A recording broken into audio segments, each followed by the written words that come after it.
বিসমিল্লাহির রহমানির রহিম। আসসালামু আলাইকুম ওয়া রাহমাতুল্লাহ। আজকে আমি আপনাদের জন্য আসলে বেশ কয়েকদিন পরে নতুন একটা ভিডিও শুরু করতে যাচ্ছি কনটেন্ট। এটা হচ্ছে ফেডারেল ট্যাক্স রিটার্ন নিয়ে। আমি প্রথমেই বলে নিচ্ছি আমি যেটা দেখাবো সেটা হচ্ছে যাদের শুধুমাত্র সিঙ্গেল মেম্বার এলএলসি শুধুমাত্র এটা তাদের জন্যে প্রযোজ্য। এখানে যাদের মাল্টি মেম্বার অথবা যাদের আপনার এস কর্পোরেশন এটা তাদের জন্যে না, যাদের আইটিন আছে এটা তাদের জন্য প্রযোজ্য হবে না। এটা শুধুমাত্র যাদের ইন নাম্বার আছে তাদেরকে মূলত ২টা ফর্ম ফিল করতে হয়। আমি সে বিষয়ে আপনাদের কিছু ধারণা দিব। আর তার আগে বলে রাখি আমি আসলে নিজে ব্যক্তিগতভাবে কোনো অ্যাকাউন্টেন্ট না বা ট্যাক্স স্পেশালিস্ট না। আমার নিজের কাজের জন্য যতটুকু আমাকে জানতে হইছে আমি ততটুকুই জানার চেষ্টা করছি। যেহেতু আমার নিজেরটাও সিঙ্গেল মেম্বার এলএলসি, আমার নিজের আইটিন নাই। যার কারণে শুধুমাত্র যাদের ইন নাম্বার আছে তাদেরকে কিভাবে ফিল করতে হবে আমি সেই জিনিসটা নিয়ে আজকে আলোচনা করব এবং আমার সাথে আমার একটা গ্রুপ আছে সেই গ্রুপও গত বছর এলএলসি ফরমেশন করছেন। আমি একজনের এলএলসি যেটা আসলে মূলত জিরো রিটার্ন সাবমিটের মতো আমাদের বাংলাদেশে যেটা বলি আমরা অনেক ক্ষেত্রে জিরো রিটার্ন সাবমিট এটা অনেকটা সেই রকম যাদের কোনো ও, আহ, গত বছর মানে 2024 এলএলসি ফরমেশন করছেন কিন্তু কোনো বিজনেস করেননি, অ্যামাজনে কোনো প্রোডাক্ট সেল করেননি বা ওয়ালমার্ট ইবে ড্রপশিপিং আপনি কোথাও কোনো বিজনেস করতে পারেননি তাদের জন্য মানে এটা করতে পারেন আসলে যে বছর আমরা আসলে বিজনেস ফরমেশন করি সেই বছরে অনেক সময় আমাদের পক্ষে আসলে বিজনেসটা ওইভাবে করাটা সম্ভব হয় না। আমার যিনি ক্লায়েন্ট আছেন উনি গত বছর সেভাবে বিজনেস করতে পারেন, উনি আসলে বছরের শেষের দিকেই এলএলসিটা ফরমেশন করছেন। যার কারণে এখানে ওনার কোনো আসলে তেমন কোনো আয় ব্যয় ছিল না, তেমন মানে কোনো আয় ব্যয়ই ছিল না। যার কারণে আমি এটা রিটার্ন মানে এই রিটার্নটা আপনাদেরকে দেখাচ্ছি যে কিভাবে এটা আমি করছি। এটা আপনাদের কিছু সহযোগিতা, কিছু আপনাদের কোনো কাজে লাগতে পারে। তবে অবশ্যই আপনারা যদি আপনাদের যদি কোনো ওখান থেকে যদি কোনো ক্রয় বিক্রয় আয় ব্যয় কোনো ভিএ পেমেন্ট অথবা কোনো ওয়ালমার্ট অ্যামাজনের চার্জ অথবা পেওনিয়ারে উইথড্র করার জন্য যদি কোনো চার্জ থাকে, যদি সেখানে যদি কোনো টাকা উইথড্র হয়ে থাকে সেক্ষেত্রে কিন্তু এটা কোনো এই ভিডিওটা দেখে কোনো কাজে লাগবে না। সেক্ষেত্রে আপনারা অবশ্যই একজন দক্ষ অ্যাকাউন্টেন্টের সহযোগিতা নিবেন। এখন আসি যেটা হচ্ছে আর এই ভিডিওটা সম্পূর্ণ এডুকেশন পারপাস তৈরি করা হচ্ছে। আমি একটা কাজ যেভাবে করছি সেটা শুধু আপনাদের সামনে তুলে ধরতেছি। ঠিক আছে? এখানে আমাদেরকে ২টা ফর্ম ফিল করতে হবে। যাদের শুধু ইন নাম্বারটা আছে, যাদের আইটিন নাই। কিন্তু যাদের আইটিন আছে তাদের কিন্তু তাদের জন্য আমি আরেকটা ভিডিও তৈরি করব। এখানে শুধুমাত্র যাদের ইন আছে তাদের জন্য। আচ্ছা, এখন আপনার লাগবে হচ্ছে 5472। আপনি যদি 5472 ফর্ম আইআরএস এটা লিখে যদি সার্চ দেন তাহলে এই আইআরএস এর যেই সাইটটা আসবে দেখেন irs.gov এই যে ফর্ম এখানে যেই সাইটটা আসবে এখানেই আপনারা মূলত এই ফর্মটা পেয়ে যাবেন। এই যে ফর্ম 5472 এই ফর্মটা দেখতে হচ্ছে এইরকম। এই ফর্মটা আপনাকে ফিল করতে হবে। ঠিক আছে? আর এই ফর্ম ফিল করার যাবতীয় ইনস্ট্রাকশন এখানে দেওয়া আছে। আপনি এখানে প্রত্যেকটা জিনিস দেখে এটা ফিল করবেন। এখান থেকে দেখে এটা ফিল করবেন। যেহেতু আমি একটা ফিল করছি, আমি এইটা আপনাদেরকে একটু দেখাই। এটা কি? এখানে আমার যিনি ক্লায়েন্ট আছেন উনার এটা মানে ফরমেশনটা করা ছিল ৮-২৪ আগস্টের ২৪ তারিখে। যেহেতু ইউএসএ তে আপনার মাসটা আগে লেখে, ডেটটা পরে লেখে। এজন্য এটা এই ফরম্যাটে লেখা হয়েছে এবং এটা ২০২৪ থেকে এবং আইআরএস এর লাস্ট ডেট হচ্ছে আপনার ইয়ার এন্ড হচ্ছে আপনি যখন এলএলসি ফরমেশন করছিলেন তখনও আপনি ডেটটা কনফার্ম করছিলেন যে আপনার বা কোম্পানির মানে লাস্ট ডেট কত এবং আইআরএসও আপনাকে এটা তারা বছরের শেষ 31st ডিসেম্বরটাকে তারা বছরের শেষ ধরে এবং আপনাকে সেই পর্যন্তই রিটার্নটা সাবমিট করতে হবে। এইখানে আমি ফেক এলএলসি এটা একটা ডামি এলএলসি আমি লিখে রাখছি এই কারণে আসলে এই নামে কোনো এলএলসির অস্তিত্ব আছে নাকি আমি জানি না। থাকলেও এটা শুধুমাত্র এডুকেশন পারপাস আমি একটা এলএলসির নাম এখানে লিখেছি ফেক এলএলসি। ঠিক আছে? এখানে আপনি আপনার এলএলসির নামটা লিখবেন। ঠিক আছে? আর এখানে হচ্ছে এটাও একটা ফেক মানে ইন নাম্বারটা ৯ ডিজিটের হয় যার কারণে আমি 1 2 3 4 5 6 7 8 9 এটা লিখে রাখছি। এখানে আপনি আপনার ইন নাম্বারটা লিখবেন, এখানে আপনি আপনার এলএলসির নামটা লিখবেন। ঠিক আছে? আর এলএলসি নামের ক্ষেত্রে তো আপনি জানেনই যেই নামটা আপনি দেন না কেন তারপরে এলএলসি থাকে সেই নামটা লিখবেন। এখানে আপনি আপনার অ্যাড্রেসটা লিখবেন। যেহেতু আমার ক্লায়েন্টের উইমিং এলএলসি ফরমেশন করা এই কারণে আমি নিচেরটুকু আর চেঞ্জ করিনি। নিচে হচ্ছে আপনার সিটি, স্টেট, জিপ এটা দিতে হবে। উপরে হচ্ছে আপনার ওই যে এখানে লেখা আছে স্টেট, রুম, সুইট এইগুলা। উপরে যে অ্যাড্রেসটা থাকে আমরা সাধারণত যেটা জানি যে বাংলাদেশে যে পাড়া মহল্লা যেটা আমরা লিখি সাধারণত বা রোড, ঠিক আছে? ফ্ল্যাট নাম্বার, এখানে এই জিনিসটা উপরে যাবে, ঠিক আছে? মানে এই মূলত এই ২ টা ঘর দিয়ে আপনি আপনার অ্যাড্রেসটা ফিল করবেন। এখানে হচ্ছে প্রিন্সিপাল বিজনেস এক্টিভিটিস, আপনার বিজনেস এক্টিভিটিসটা কি ছিল? ই-কমার্স। আর এখানে ই-কমার্সের কোডটা হচ্ছে প্রিন্সিপাল বিজনেস এক্টিভিটি কোড। এটা হচ্ছে 454110 ই-কমার্সের জন্য। এখন কোনটার জন্যে কোন কোড, এটা আপনারা IRS এ খুঁজলে পাবেন। যদি আপনাদের বিজনেসটার ধরনটা অন্যরকম হয়, সেটার জন্যে কোডটা কিন্তু অবশ্যই চেঞ্জ হয়ে যাবে। ঠিক আছে? যেহেতু আমার ক্লায়েন্টের এলএলসি ফরমেশন বাবদ $১৫০ মতো খরচ হয়েছিল। এই কারণে আমি এখানে ১৫০ লিখছি। এটা হচ্ছে টোটালটা ১৫০, ঠিক আছে? এই ঘরটা টিক চিহ্ন দিয়েছি যেহেতু এটা একটা ইনিশিয়াল আ এটা যেহেতু ১ম বার উনি রিটার্ন সাবমিট করতেছেন, এই কারণে এই ঘরটা টিক চিহ্ন দেওয়া লাগছে। কান্ট্রি অফ ইনকর্পোরেশন, যেহেতু এটা আমরা IRS এ সাবমিট করতেছি, স্বাভাবিকভাবে এটা ইউএসএ তেই হবে। ইউএস লেখা হচ্ছে। এটা হচ্ছে ডেট অফ ইনকর্পোরেশন, মানে এই যে ডেটটা, আপনি যে ডেটে আপনার বিজনেসটা ফরমেশন করেছিলেন, সেই ডেটটা আমরা এখানে লিখে রাখছি। এখানে country under whose laws the মানে এখানে মানে কোন কান্ট্রির লটা আপনার ব্যবসার জন্য প্রযোজ্য? ইউএসএ। এখানে principal country where business it conducted, আপনার বিজনেসটা কোথায় কন্ডাক্টেড হয়েছে? এটা ইউএসএ তে। এরকম হতে পারে যে আপনার বিজনেসটা ইউএসএ ফরমেশন করা, কিন্তু আপনি আপনার ওই এলএলসি তে আপনি অন্য দেশে বিজনেস করছেন। এটা কিন্তু এখানে অনেক বোঝার ব্যাপার আছে। অন্য অনেক রকম কিছু হইতে পারে। ঠিক আছে? আপনার বিজনেসটা কন্ডাক্টেড হইছে ইউএসএ তে। ঠিক আছে? মূল বিজনেসটা কন্ডাক্টেড হয়ে গেছে ইউএসএ তে। ঠিক আছে? এই যে কারণে এখানে একটা ইউএস লেখা আছে। আর আপনাকে এই ২ টা ঘর টিক চিহ্ন দিতে হবে। এখানে check if the during the the foreign person owned directly. এটা হচ্ছে যে এই ২ টা ঘর, যেহেতু এটা একটা ডিজিটেড এন্টিটি, এটা একটা আপনার আ বা সিঙ্গেল পারসন এলএলসি, এই কারণে এই ২ টা ঘরে আমরা টিক চিহ্ন দিয়ে গেছি। এখানে হচ্ছে যে তার কত পার্সেন্ট শেয়ার হোল্ডার আছে, ঠিক আছে? ২৫%। যদি এটা পার্টনারশিপ হয় সেক্ষেত্রে কিন্তু এটা চেঞ্জ, এলএলসি কিন্তু পার্টনারশিপ এলএলসি হয়। আমি কিন্তু শুধুমাত্র সিঙ্গেল মেম্বার এলএলসি, সেটার ক্ষেত্রে যে এই যে ইউএস ডিজিটেড এন্টিটি, এইটার ক্ষেত্রে আমি দেখাচ্ছি এই ২ টা ঘর টিক চিহ্ন দিয়েছি উনার ক্ষেত্রে আমি, ঠিক আছে? এখানে হচ্ছে উনার নামটা, এখানে আপনার নাম যদি হয় আব্দুল বাতেন চৌধুরী, আব্দুল বাতেন চৌধুরী, তাহলে আপনি আব্দুল বাতেন চৌধুরী লিখবেন। আপনার ঠিকানাটা আপনি এখানে, যেহেতু আমার বাড়ি খুলনাতে, আমি খুলনা লিখছি। আমার ক্যান্ডিডেট কানাডা, ক্যান্ডিডেটের কানাডা লেখা আছে, এখানে আপনি বাংলাদেশ লিখবেন, ঠিক আছে?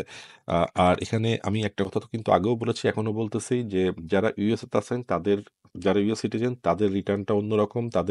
তারা কিভাবে করেন সেটা আমি জানি না।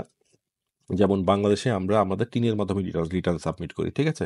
কিন্তু আমরা যারা ইউএসএ তে বাইরে থেকে বিজনেস করছি, ইউএস এর বাইরে থেকে আমরা অন্য দেশের সিটিজেন, কিন্তু ইউএসএ তে আমরা বিজনেস করতেছি। আমরা ফ্রিল্যান্সিং করি, অ্যামাজনে বিজনেস করি, বা ওয়ালমার্টে বিজনেস করি, ড্রপ শিপিং করি, বা ইউএসএ তে আমরা অন্য কোনো কাজ করি। আমাদের অনেক সময় বিজনেস ফরমেশন করতে হয় বিভিন্ন ধরনের কাজের পরিপ্রেক্ষিতে, ঠিক আছে? এই কারণে কারণ আমাদের পেমেন্ট গেটওয়েটা লাগে। ঠিক আছে? যার কারণে আমরা এই যে এখানে আপনি আপনার অ্যাড্রেসটা দিবেন। ঠিক আছে? এটা শুধু তাদের জন্যই প্রযোজ্য হবে যারা ইউএস এর বাইরে থেকে নন ইউএস সিটিজেন, যারা ইউএস সিটিজেন না। এবং যাদের আইটি নেই, এবং যাদের ডিসরেক্টেড এন্টিটি, সিঙ্গেল মেম্বার এলএলসি যেটা। ঠিক আছে? এখানে হচ্ছে রেফারেন্স আইডি। আপনাকে একটা রেফারেন্স আইডি সেট করতে হবে। এখানে রেফারেন্স আইডিটা আপনার নামের সাথে আপনি 1 2 3 4 একটা নাম্বার দিতে পারেন। কোনো স্পেশাল ক্যারেক্টার হবে না। এখানে ৫০ ডিজিটের বেশি হবে না। ঠিক আছে? আপনি এখানে যে নামটা সেট করবেন এটা আপনাকে আজীবন মনে রাখতে হবে, এবং এই রিটার্ন ফাইলটা আপনি সবসময় সংরক্ষণ করবেন ভবিষ্যতের জন্যে। Principal country where business is conducted, এটা অবশ্যই ইউএসএ তে এই ঘরে, এবং এটা country of citizenship organization or incorporation, আপনার যেখানে যে দেশে আপনি নাগরিক, আপনি তো বাংলাদেশী নাগরিক, ঠিক আছে? আমার এই ক্যান্ডিডেট ছিল হচ্ছে কানাডিয়ান, ঠিক আছে? উনি বাংলাদেশী কানাডিয়ান, এই কারণে এখানে কানাডা লেখা আছে। এখানে আপনি বাংলাদেশ হলে বাংলাদেশ লিখবেন। একইভাবে এখানে যদি আপনার যদি দেশ বাংলাদেশ আসলে এটা বাংলাদেশ লিখবেন, ঠিক আছে? এখানে আমি আর কোনো ঘর দেখতে পাচ্ছি না। এখানে আর কোনো ঘর, মানে যেটা আমার জন্য প্রযোজ্য হয়নি। যেহেতু আমার ক্যান্ডিডেটের কোনো আ কোনো বিজনেস উনি করেননি। এখানে যথারীতিভাবে এই যে এখানে যেটা লিখছেন, এই যে এখানে আব্দুল বাতেন চৌধুরী বাংলাদেশ, এটা কপি করে নিয়ে এসে আপনি এখানে এই ওই একই অ্যাড্রেসটা এখানে বসায় দিবেন। ঠিক আছে? আপনার ডিটেইলস পুরো অ্যাড্রেসটা লিখতে হবে। আমি যে আমার বাড়ি খুলনাতে, আমি শুধু খুলনা লিখে রাখছি।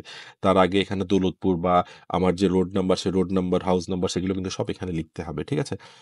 এখানে যথারীতি ওই যে প্রিন্সিপাল বিজনেস অ্যাক্টিভিটি ই-কমার্স আমি উপরে যেটা লিখেছিলাম, এই যে ই-কমার্স এবং এই যে নাম্বারটা 45, এখানে আমি একইভাবে সেই নামটা এবং সেই কোডটাই বসিয়ে দিয়েছি। ঠিক আছে? এখানে আমার ক্যান্ডিডেট যেহেতু ওনার জন্য কোন দেশের আইন প্রযোজ্য?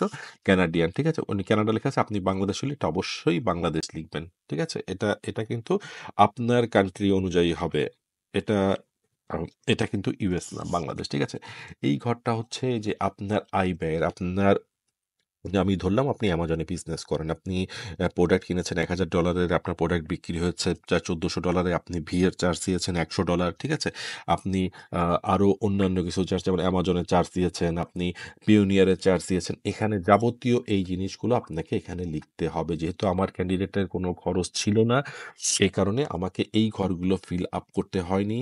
আমি এই কারণে সবসময় বলি, আপনারা অবশ্যই একজন দক্ষ অ্যাকাউন্টেন্টের সহযোগিতা নিয়ে এই কাজগুলা করবেন, এবং এটা আরো সহজে করা যায় ফাইবার, আপওয়ার্কে। এরকম অনেকেই আছেন যারা টাকার বিনিময়ে আপনাকে এই সার্ভিসটা দিয়ে থাকে, তাদের মাধ্যমে আপনি করবেন। কিন্তু যাদের আসলে কোনো বিজনেস হয়নি, তাদের জন্য তো আসলে এটা খুব আমি দেখাই দিচ্ছি যে কিভাবে আপনি করবেন। ঠিক আছে? তবে এটার কোনো দায়ী দায়িত্ব আমি নিব না, কারণ এ ব্যাপারে আমি অভিজ্ঞ না। আমি যেটা করছি শুধু সেটা আপনাদের সাথে শেয়ার করতেছি।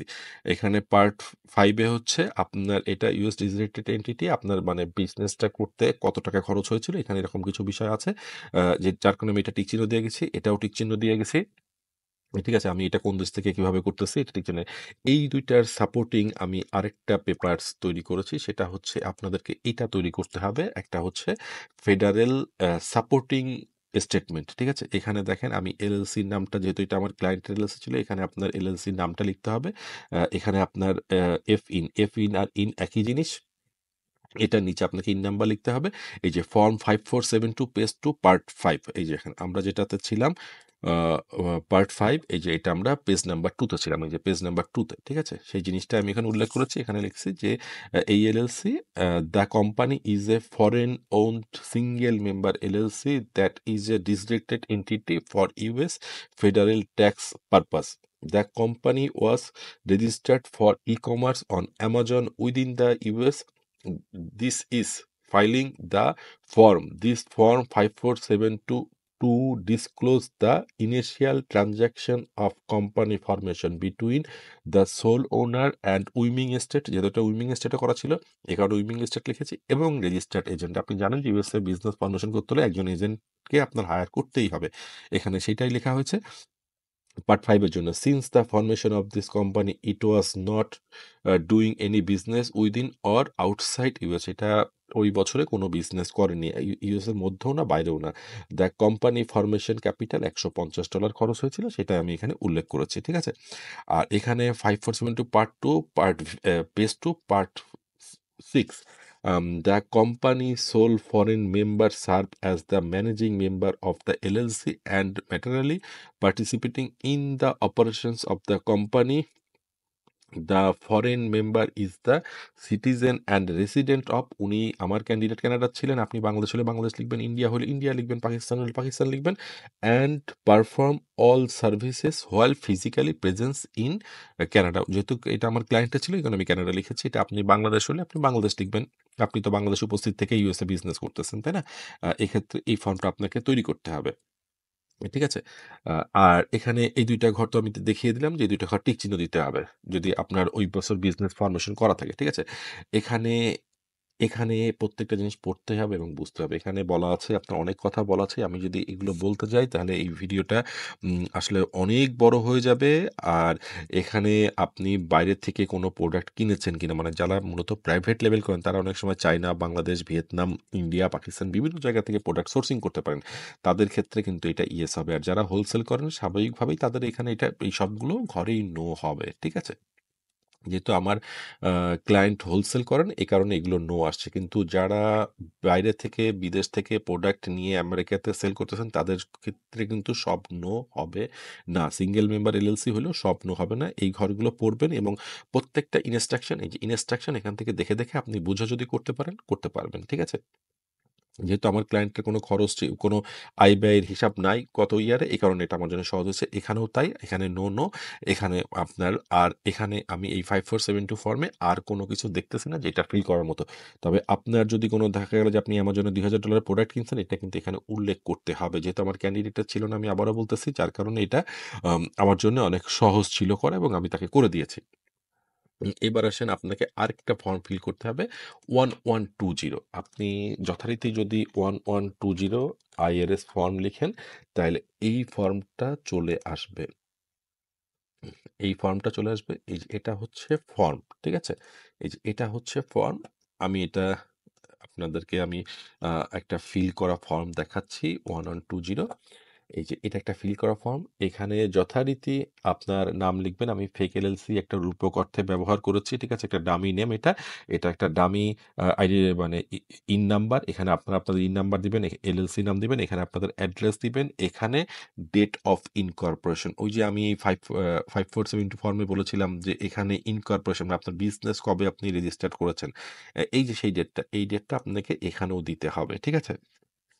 আপনার ওখানে এই যে 5472 এইখানে যেই খরচগুলো আপনি করছেন সেটা আপনাকে এখানেও হিসাবটা দেখাইতে হবে। যে খরচ বা যেটা আপনি আয় করেছেন সেটা এখানেও দেখানো যায়। ঠিক আছে? এখানে এখানে দেখাইলে আপনার জন্য এটা আরো সহজ হয়ে যাবে। এখানে অবশ্যই আপনার সিগনেচার দিতে হবে। এখানে যে ডেটে আপনি ফর্মটা ফিল করতেছেন সেই ডেটটা দিতে হবে এবং এখানে আপনার ডেজিগনেশন কি সেই ডেজিগনেশনটাও এখানে দিতে হবে। দিলে এই ফর্মটা তৈরি হয়ে যাবে। তবে এখানে আরেকটা কথা বলে রাখি, খুব ইম্পর্টেন্ট বিষয়, সেটা হচ্ছে যে আপনি যখন এই ফর্মটা ফিল করবেন, তখন এই যে 5472 এই ফর্মে আপনি যদি এটার বিস্তারিত পড়েন, তাহলে আপনি দেখতে পারবেন হোয়ার টু ফাইল দা, এই যে এই ফাইলটা কোথায় আপনাকে, when and where two file, এটা আপনাকে কোথায় কখন পাঠাইতে হবে, ঠিক আছে? যদি আপনার সিঙ্গেল মেম্বার হয় তাহলে 15 এপ্রিলের আগে, আর যদি আপনার মাল্টি মেম্বার বা এটা যদি পার্টনারশিপ হয় তাহলে অবশ্যই মার্চের 15 তারিখের মধ্যে, আর সিঙ্গেল মেম্বার হলে সেটা আপনার এপ্রিলের 15 তারিখ পর্যন্ত ডেট থাকে, ঠিক আছে? এখানে তার একটা কথা বলে দিচ্ছে যে নোট ফরেন ওন্ড ডিসরেক্টেড এন্টিটি, ঠিক আছে? এই যে ডিই, এটা should be written across the top of the form 1120। এই যে ফর্মটা, এইটা কপি করে আপনারা এই ফর্মের এই জায়গাতে অবশ্যই লিখে দিবেন। এখানটায় অবশ্যই আপনাদের লিখতে হবে, ঠিক আছে? এটা মাথায় রাখবেন। যেহেতু এটা আপনারা যদি আপনাদের দেখাই, এখানে আপনারা সার্চ দা পিডিএফ এডিটর, আমি যদি এখানে এই যে 1120 এই ফাইলটা যদি আপলোড করি, তাহলে এখানে আপনাকে এই যে এখানে আপনাকে টেক্সট বক্স নিয়ে, এই যে এখানে টেক্সট বক্স নিয়ে এখানে এই কথাটা উল্লেখ করতে হবে, করে আপনাকে সেভ করতে হবে। এটা মাথায় অবশ্যই মনে রাখবেন, এই কথাটা লিখে দিতে হবে। এটা কিন্তু একটা ক্লিয়ার ইনস্ট্রাকশন আছে, এটা এখানে should be written across the top top ঠিক আছে? 1120 এই ফর্মের টপে। আর এই ৩টা ফর্ম যখন আপনার তৈরি করা হয়ে যাবে, আপনার সিগনেচার সহ সবকিছু তৈরি করা যাবে, তখন আপনাকে যেটা কাজ করতে হবে, একটা আরেকটা পিডিএফ তৈরি করতে হবে, যেটা আমি স্ক্রিনশট আকারে তৈরি করছি। এরকম একটা PDF summary, federal supporting statement, এইভাবে তৈরি করে সেটা আপনাকে ওই এই ফর্মটার সাথে এই ২টা ফর্মের সাথে মার্জ করে দিতে হবে। এখন আপনার ১ম এ কোন ফর্মটা যাবে? ১ম এই আপনার 1120 এই ফর্মটা যাবে। তারপরে আপনার ফর্ম মার্চ যখন করবেন তারপরে যাবে হচ্ছে ফর্ম 5472, তারপরে লাস্টে যাবে হচ্ছে যে আপনার স্টেটমেন্ট যেটা, ঠিক আছে? এই যে স্টেটমেন্টটা, ফেডারেল সাপোর্টিং স্টেটমেন্ট, ঠিক আছে? এই ৩টা ফর্ম আপনি ফিল করার পরে আপনি যেটা পাঠাবেন সেটা হচ্ছে যে এইখানে আইআরএস এর এই যে ফ্যাক্স নাম্বারটা দেওয়া আছে, এখানেও ফ্যাক্স করতে পারেন, অথবা আপনি সরাসরি যদি চিঠি পাঠান, মানে যেটা মেইল বলি, এটা ইমেল না, মেইল বলি, এই ঠিকানায় আপনাকে মেইলটা পাঠাইতে হবে, ঠিক আছে? তবে আমরা যারা বাংলাদেশ থেকে করি বা পাকিস্তান, ইন্ডিয়া থেকে করি, তাদের জন্যে ফ্যাক্স করাটাই সবথেকে ভালো, এবং ফ্যাক্স করে আপনি আইআরএস কে ফোন করে কনফার্ম হতে পারেন যে আপনার ফ্যাক্সটা তারা পেয়েছে নাকি। ফ্যাক্সটা যদিও তারা পাবে, আপনি এটা কনফার্ম হতে পারেন। আর আমি ১ম এই যে কথাটা বলেছিলাম, আবার লাস্টেও একটা কথাই বলতেছি, সেটা হচ্ছে যে আপনি রিটার্ন সাবমিট করার আগে অবশ্যই আপনার অ্যাকাউন্টেন্টের সহযোগিতা নিবেন। এই ভিডিওটা মানে ট্যাক্স রিটার্নের ক্ষেত্রে কোনো দায়-দায়িত্ব বহন করতেছে না। শুধুমাত্র আমি আমার এক্সপেরিয়েন্সটা শেয়ার করলাম আপনাদের সাথে। ঠিক আছে? আপনারা ভালো কোনো, যারা এ ব্যাপারে ভালো বোঝেন, তাদের সহযোগিতা নিয়ে ফর্মটা ফিল করবেন। আর আমি আজকে আ মতো মানে আর ভিডিওটা লং করতে চাচ্ছি না। আমি সবসময় যেটা বলে থাকি সেটা হচ্ছে যে, এই ভিডিওটা যদি আপনাদের কোনো কাজে লাগে, ভালো লাগে সেটাই আমার ভালো লাগা, সেটাই সার্থকতা। আপনাদের যদি নতুন কোনো কিছু জানতে ইচ্ছা করে বা জানার দরকার হয় তাহলে আপনারা অবশ্যই কমেন্টস করে জানাবেন। কমেন্টস করে জানালে আমি সবসময় উত্তর দেওয়ার চেষ্টা করি। আর সর্বশেষে যেটা বলতে চাচ্ছি সেটা হচ্ছে যে, আমার চ্যানেলটা সাবস্ক্রাইব করতে ভুলবেন না। আজকের মতো এখানেই বিদায় নিচ্ছি। ধন্যবাদ। খোদা হাফেজ।